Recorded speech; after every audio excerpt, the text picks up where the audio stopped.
The night was cold, colder than most nights. Snow fell in heavy sheets, covering the land in white. The wind howled through the dark forest like a wild beast searching for prey. In that storm, a lonely wooden cabin stood. Its chimney gave a thin line of smoke, and inside a fire burned. The man inside the cabin sat near the fire. His name was Daniel. He was strong from years of working with his hands, but tonight, his face looked tired. He had hunted all day and had only a small rabbit for dinner. Now he sat quietly, sharpening his knife, listening to the storm outside. Then, something moved in the darkness. Outside, a figure struggled against the snow. A woman, her body shaking, her arms wrapped tightly around herself. Her breath came in small clouds, but her steps were weak. She had walked too far in the storm, and her thin clothes could not protect her from the freezing wind. Her skin was pale, not like human pale, but something different. Strange glowing lines ran faintly across her arms and neck, shining through the snow. Her eyes, large and filled with pain, searched for light, for safety. That was when she saw the cabin. A small hope grew inside her. If she could just reach that door, maybe she would not die tonight. She pushed forward, her legs sinking deep in the snow. Every step was heavy. Every breath burned her lungs. But she forced herself to move. She had to survive. At last, she reached the wooden door. Her hand trembled as she pushed it open. The door creaked and a gust of icy wind rushed inside. Daniel turned quickly, his hand gripping the knife. His eyes widened. There, standing in the doorway, was not just a woman. Her strange glowing skin, her strange eyes. She was something else, something not human. Before he could speak, the woman fell forward.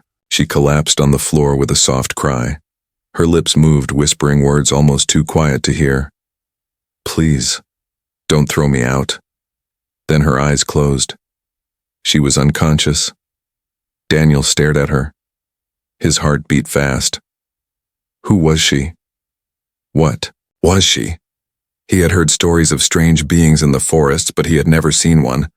Now one lay on his floor, half frozen, begging for his mercy. For a moment, he thought of throwing her back outside. She could be dangerous. Maybe she was leading him into a trap. But then he looked closer. Her body shook with cold. Her lips were blue and her breathing was weak. If he did nothing, she would die. With a sigh, Daniel put the knife down. He dragged her closer to the fire. Her skin was ice cold to the touch. He wrapped a blanket around her, though it barely covered her strange markings. He poured some hot water into a cup and placed it near the fire, waiting for her to wake. The storm outside grew louder, but inside, the cabin was quiet except for the crackling of the fire. Daniel sat watching her carefully. He was ready to defend himself if she woke with violence. Minutes passed. Then the woman stirred. Her eyes opened slowly, glowing faintly in the firelight. She looked around in panic, but when she saw the fire and felt the warmth, her body relaxed a little. "You are awake," Daniel said, his voice low. She swallowed, her lips dry. "Please." She whispered again, her voice soft and desperate. "Don't throw me out." Daniel frowned. "Who are you?" The woman shook her head weakly. "No one. Just let me stay. Just one night. I will not harm you." Her eyes, filled with tears, shining like crystals in the firelight. She clutched the blanket tightly like a child afraid of being abandoned. Daniel studied her face. She was not lying. Or if she was very good at it. Her body was weak, her breath still shallow. She had no weapon, no strength to fight. Still, his mind raced. Why was she here? Why had she come to him? And why did she beg so strangely, as if her very life depended on his answer? The storm raged outside, but the real storm had begun inside the cabin. Daniel's life, once simple and quiet, had just changed forever. The woman looked at him again, her voice trembling. "I can help you. I can cook. I can clean. I can..." even give you children.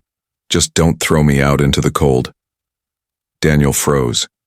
He had not expected those words. He stared at her, confused, suspicious, but also curious. Who was this strange woman? Why did she make such a strange promise? The firelight flickered, casting shadows on the walls. The cabin suddenly felt smaller, the air heavier. One thing was clear. This was no ordinary night, and she was no ordinary woman. And from this moment on, Daniel's life would never be the same. The fire burned low, casting long shadows across the cabin walls. Daniel sat with his back straight, eyes locked on the strange woman wrapped in his blanket. The storm outside had not softened.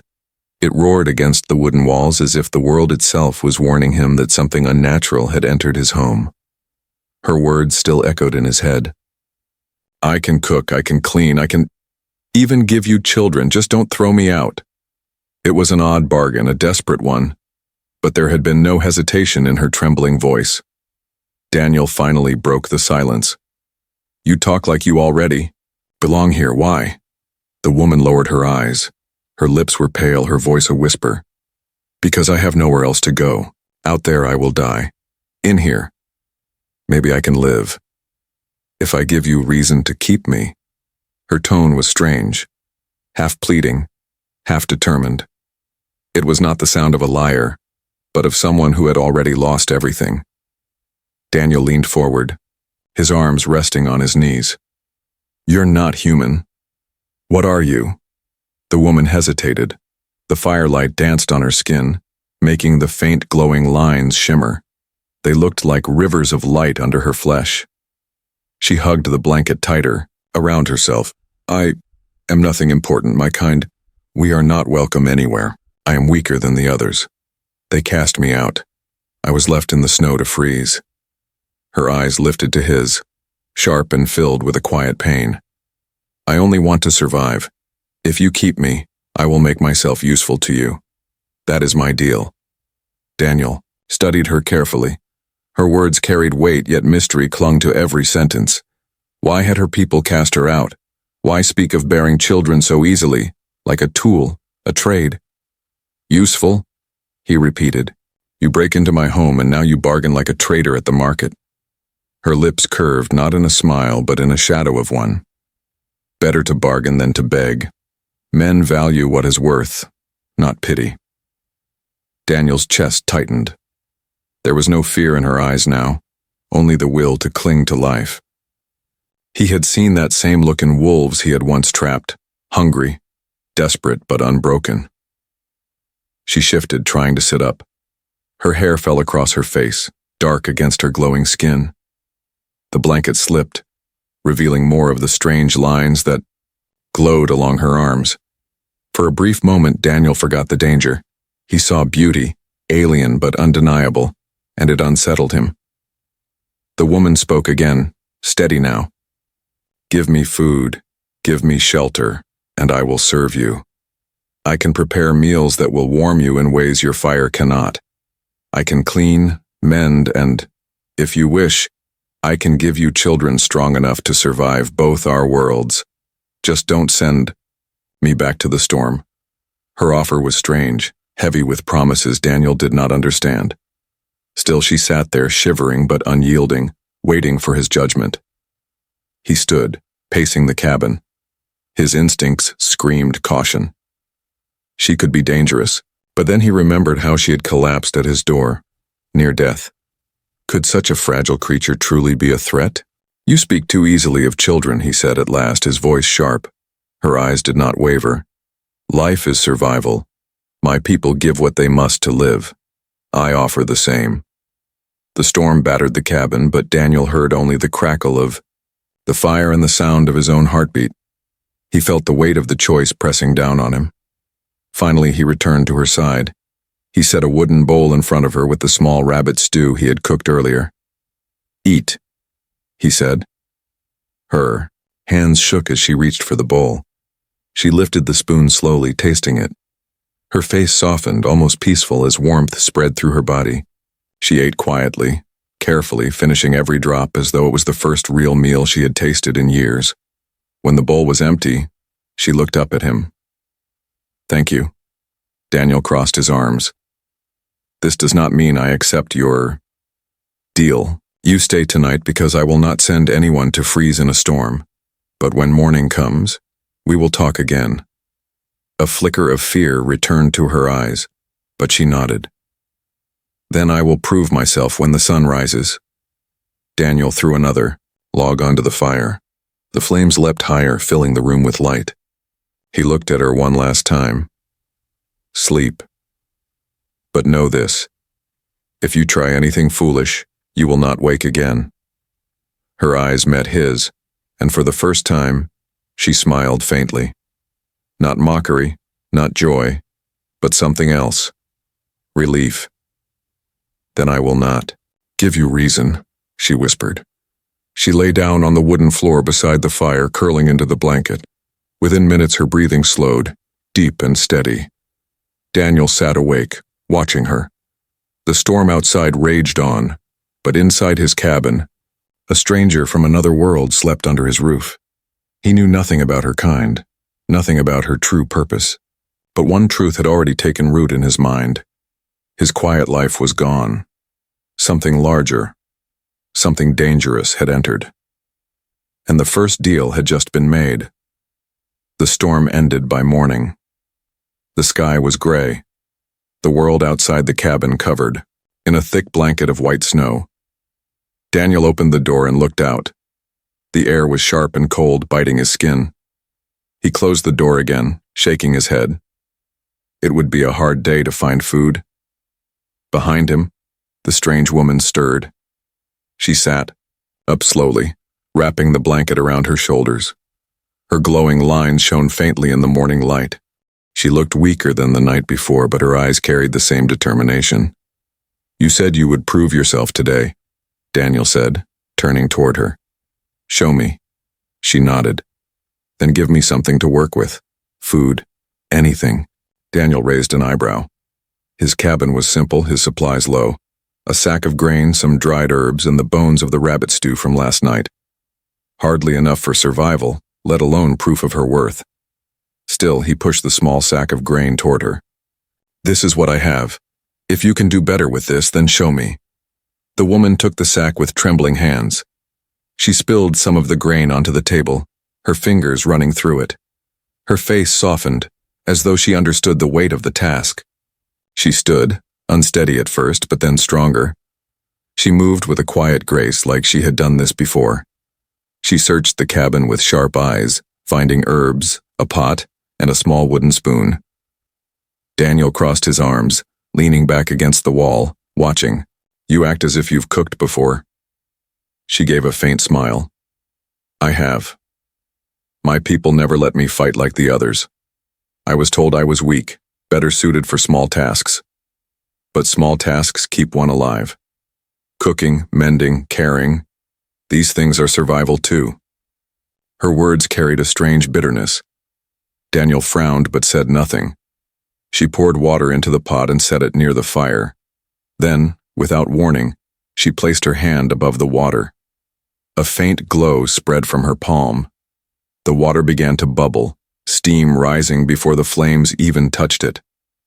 Daniel stiffened, his hand going to his knife. "What are you doing?" The woman glanced at him calmly. "Heating. Faster. Easier. I told you, I can be useful."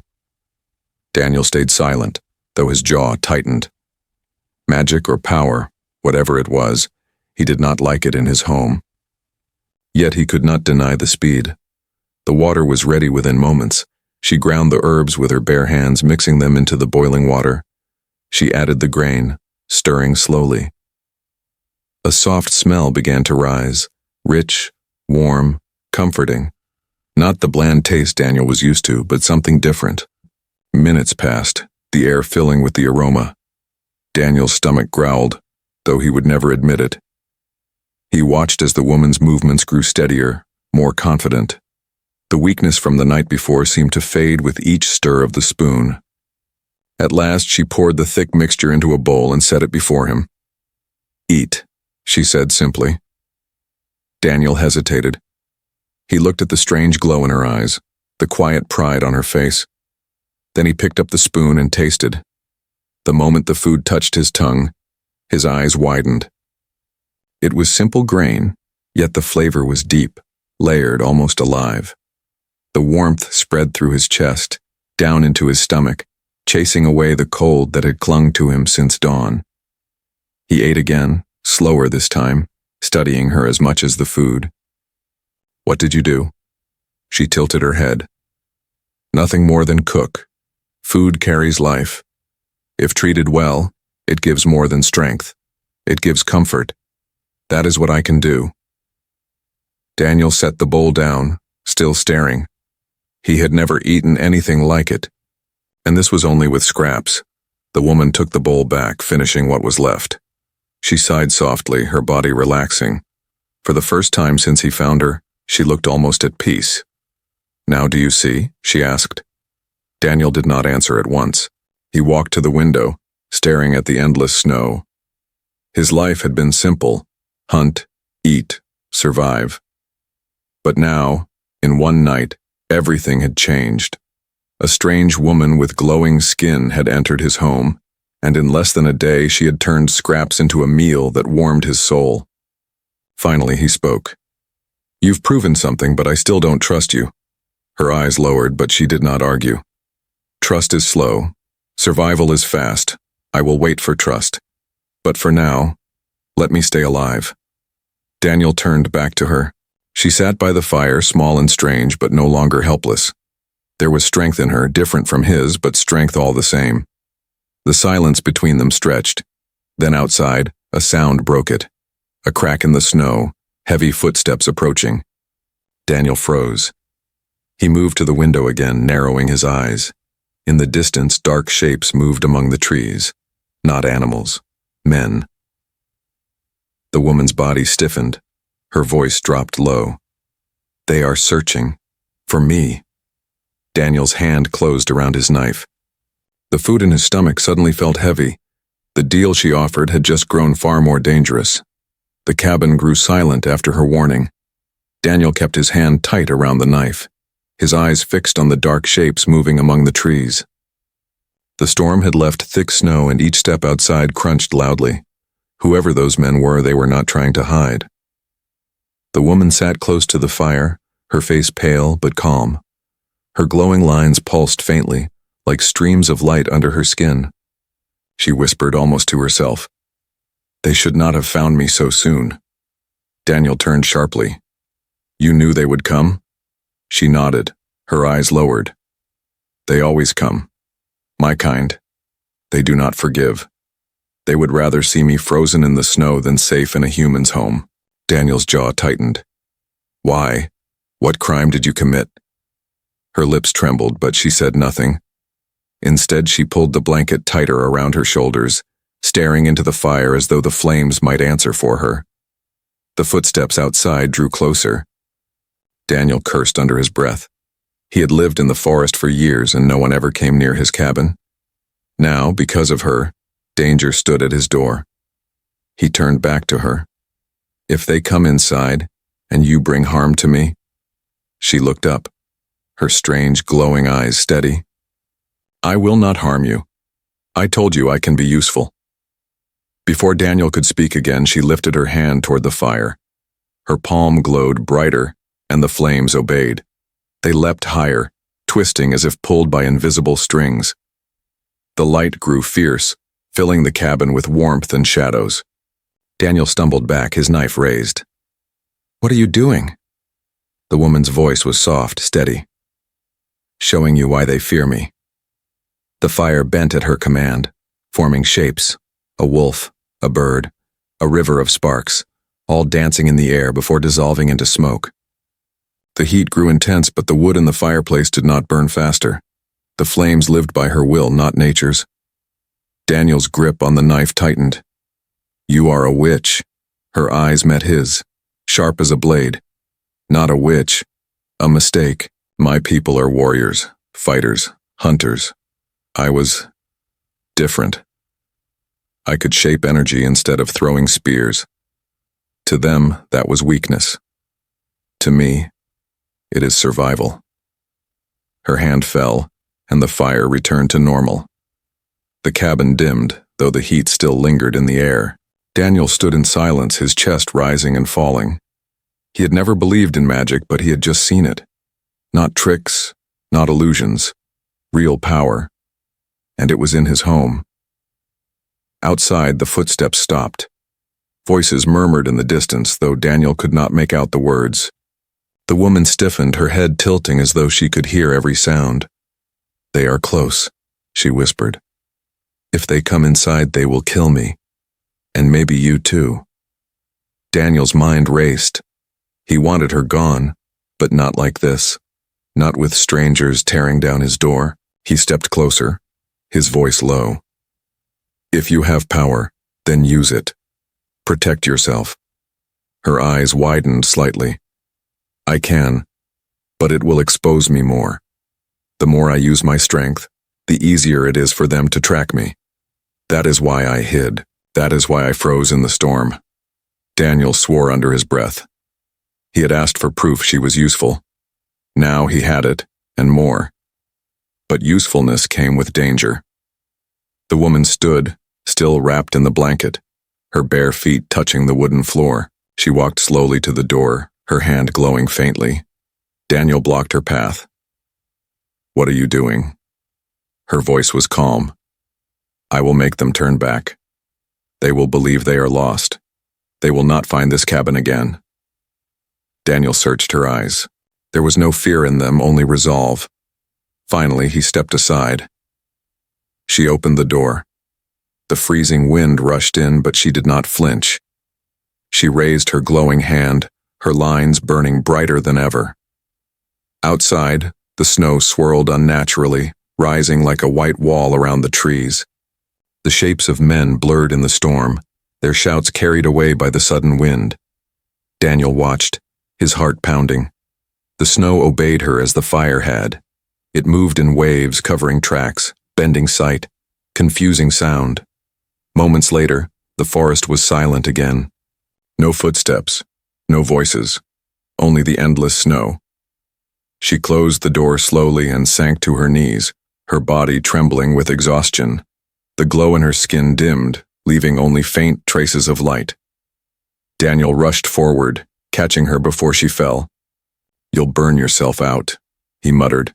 She gave a weak laugh. Better burned than dead.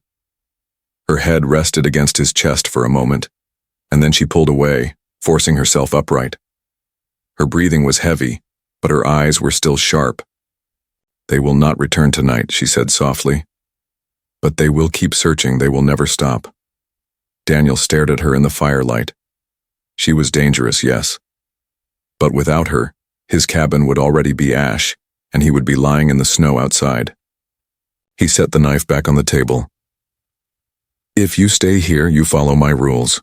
You do not touch my fire again without my word. You do not bring your hunters to my door."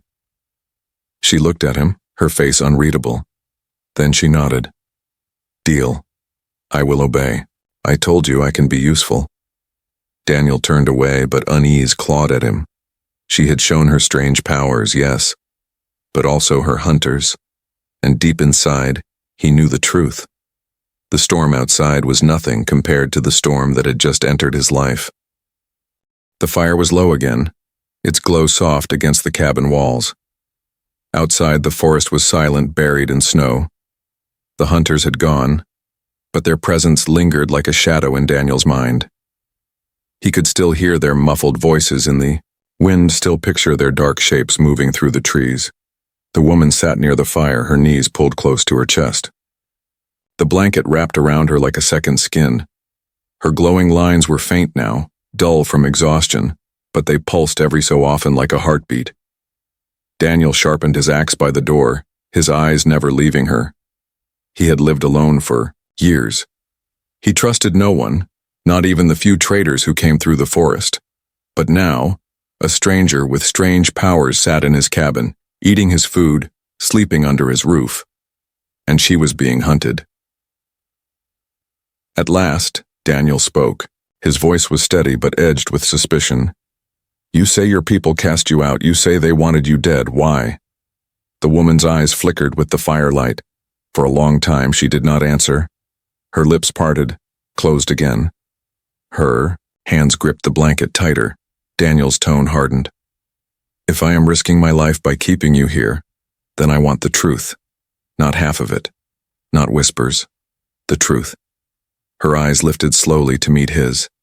They glowed faintly, filled with something heavy, fear, regret, but also defiance. She drew in a breath, her voice soft but clear. My name is Celine. Daniel said nothing, waiting. I was born wrong, she continued. In my world, strength decides everything. Children are tested young. The strong are given training, weapons, honor. The weak are given nothing. They survive, or they vanish. Her hands loosened slightly on the blanket. Her gaze drifted to the fire, as though seeing memories in the flames. I was not weak, she said, but my strength was different. When I was a child, I could shape fire, water, light. My people saw this as unnatural. They said I had stolen power that did not belong to me. They feared me, but they would not kill me. Instead, they marked me as exile. No name, no home, no protection. Daniel frowned. And yet they hunt you. Why chase someone they already cast out? Celine's voice grew sharper. Because I survived. Because I learned to use what they feared. I lived when they wished me dead. And for that, they call me dangerous. Daniel's grip on the axe tightened. So you're telling me your people will cross forests, storms, even the human world just to erase you? Celine nodded slowly. They will not rest until I am gone.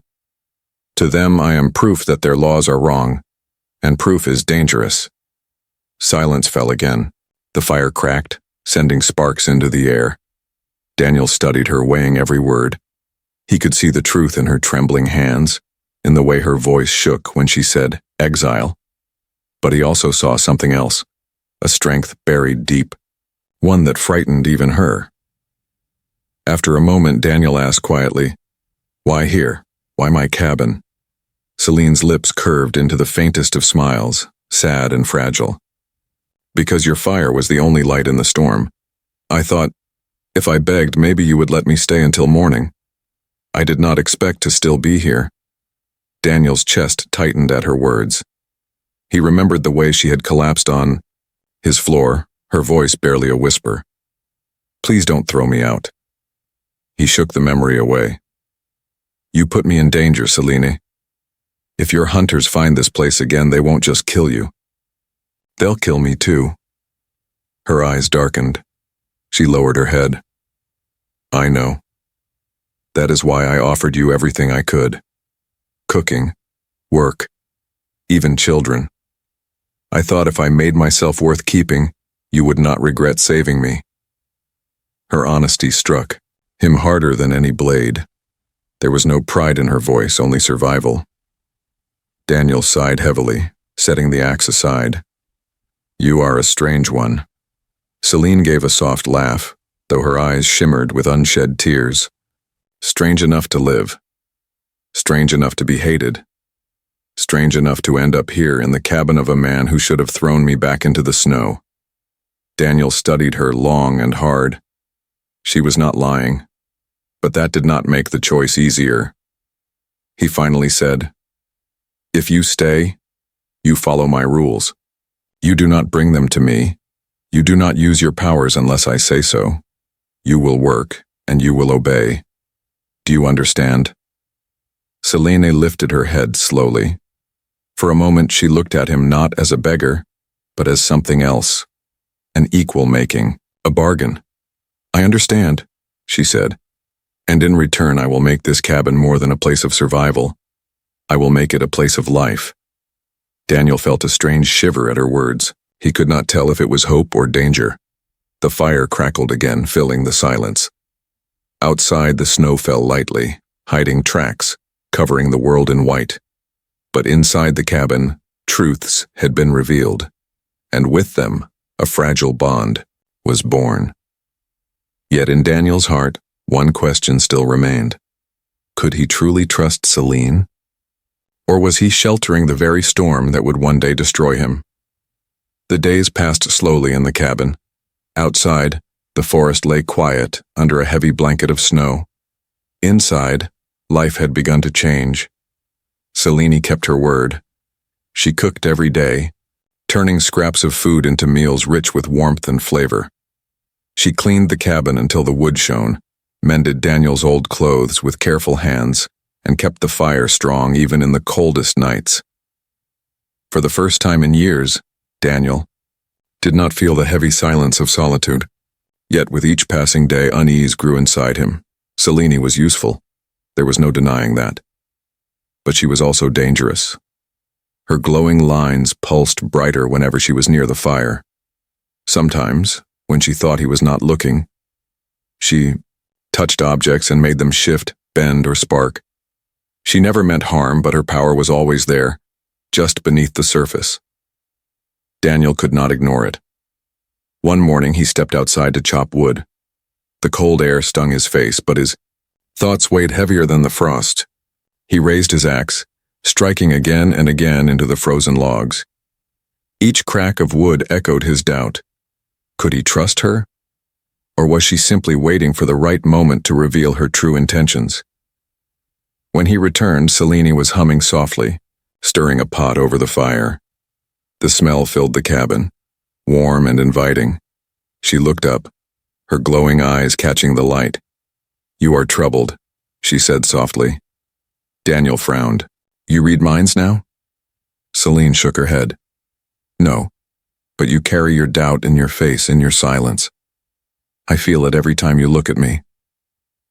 Daniel set the axe against the wall. "And can you blame me? You have powers you don't explain. Enemies that hunt you, a past you still hide. I let you stay, but I do not know what danger waits behind you." Her hands stilled on the spoon. For a moment she looked fragile, almost human.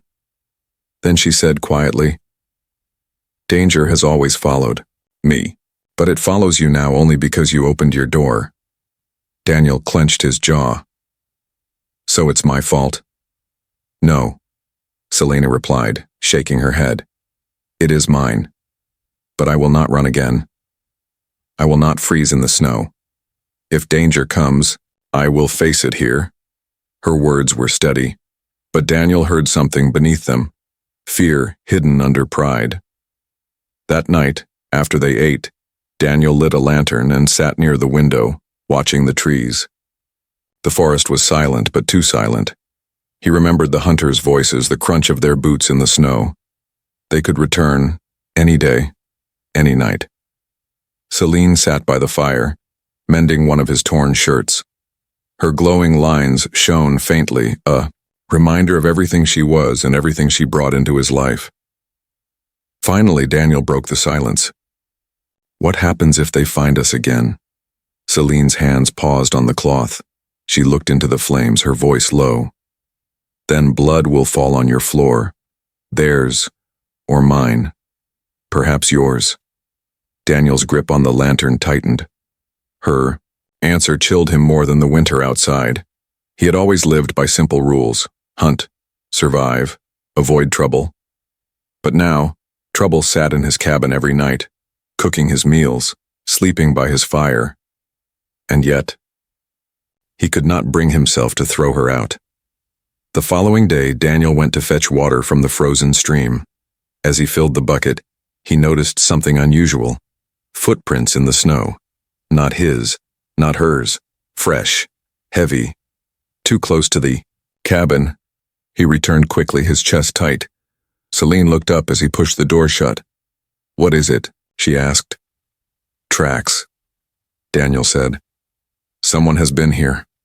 Her face grew pale. She stood, clutching the blanket around her. The glow under her skin brightened as if reacting to her fear.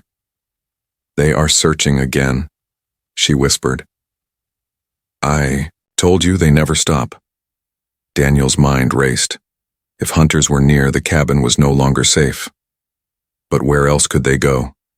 The forest was endless, and Selene could not survive another storm. That night, Daniel kept his axe close. He barely slept, listening for every sound. But what kept him awake most was not the thought of hunters. It was the question burning in his mind. Was Celine truly a victim? Or had she brought this storm upon herself? The next morning, the question deepened. A knock echoed on the cabin door. Daniel froze. Celine's eyes widened, her glowing lines flaring. The knock came again, firm, human, but heavy with intent. "Daniel," a voice called. It was his neighbor, an old trader who sometimes passed through the forest. "Are you there?" "I saw smoke. You're not alone, are you?" Daniel's blood ran cold. The world outside had noticed. Celine whispered urgently, "If they learn I am here, they will tell others. You must not let them see me." Daniel stood in the silence, torn between choices. His cabin, once his safe world, had become a cage of secrets. Suspicion gnawed at him from both sides, his neighbor's voice outside, Celine's glowing eyes inside. And he knew, whatever choice he made, it would bind his fate to hers forever. The knock on the cabin door echoed again, louder this time. Daniel's chest tightened. He gripped the axe by his side, staring at the wooden door as if it might burst open. "Daniel," the voice called once more. "It's me, your neighbor. Open up." Celine stood near the fire, her glowing lines pulsing like a heartbeat. Her voice was urgent, a whisper sharp as a blade. "Do not let him see me. If he learns, the whole village will know, and then the hunters will come." Daniel said nothing. His grip tightened on the axe. Another knock. Slower this time. Suspicious. "Daniel, you are hiding something, aren't you?" Celine's eyes widened. She stepped closer, her hand brushing his arm. "Please, I told you. I can cook. I can work. I can even give you children. Just don't throw me out, not now. Not when they are so close." Her words pierced through the storm inside his mind. Daniel had lived a simple life, ruled by simple choices. Hunt, survive, endure. But this choice was not simple. This choice would change everything. If he opened the door, his neighbor would see her. And then rumors would spread like fire through dry grass. A strange woman with glowing skin hiding in a woodsman's cabin. The village would whisper. Then the hunters would hear, and then blood would follow. But if he kept the door closed, suspicion would grow anyway. His neighbor was not a fool, and isolation could not hide secrets forever. "Daniel," the voice outside pressed. "If you're in trouble, speak. If you're not, then why stay silent?" The cabin felt smaller, the fire hotter, the silence heavier. Daniel turned to Celine. She was trembling, though her face held steady. Her eyes searched his, pleading without words. "I cannot run again," she whispered. "If you open that door, I am dead. If you keep it closed, I am yours. Choose." Daniel's jaw tightened. His neighbor outside, Celine inside and between them, himself standing on the edge of a decision that could not be undone. The knock came once more, then silence. Daniel took a deep breath and walked to the door. Celine's hand grabbed his sleeve, but he shook her off gently. He pressed his ear to the wood. No footsteps. No voice. Just the endless whisper of wind through the trees. When he finally opened the door, the clearing was empty. Only fresh tracks. In the snow marked the place where his neighbor had stood. The tracks led away, disappearing into the forest. Daniel closed the door again, locking it tight. "You see?" Celine said softly, relief breaking in her voice. "They will talk. They will whisper. Soon more will come. But you chose not to betray me." Daniel turned sharply. "Do not mistake silence for loyalty." Her faint smile faded. She looked down at the floor. The hours dragged on, the tension heavy. Outside, the forest seemed alive with eyes. Every creak of wood, every gust of wind felt like a warning. That night, Daniel sat awake by the fire, the axe across his lap. Celine sat across from him, her glowing lines dim but steady. Neither spoke for a long time. At last, Daniel broke the silence. If you stay, you bring danger. If you leave, you will die. Either way, my life is no longer mine. It is tied to yours. Celine's voice was soft, almost a whisper. Then tie it fully. Let me belong here. Not as a guest. Not as a burden. But as part of your life. I will not fail you. Her words hung in the air, not just a plea for survival, but a promise. A bond. Daniel looked at her for a long moment. In her eyes he saw fear, but also fire. In her trembling hands he saw weakness, but also will. She was hunted, broken, and dangerous, but she was alive. And she refused to be erased. He set the axe aside. Then from this night you stay. But understand this. If you betray me, if you bring ruin to my door, I will end it myself. Celine nodded slowly. I would not expect less. For a moment, silence wrapped them both. Then the fire crackled, breaking the weight of the words. Outside, the snow fell quietly, but in the distance, far beyond the forest, torches moved in the dark. The hunters had not stopped.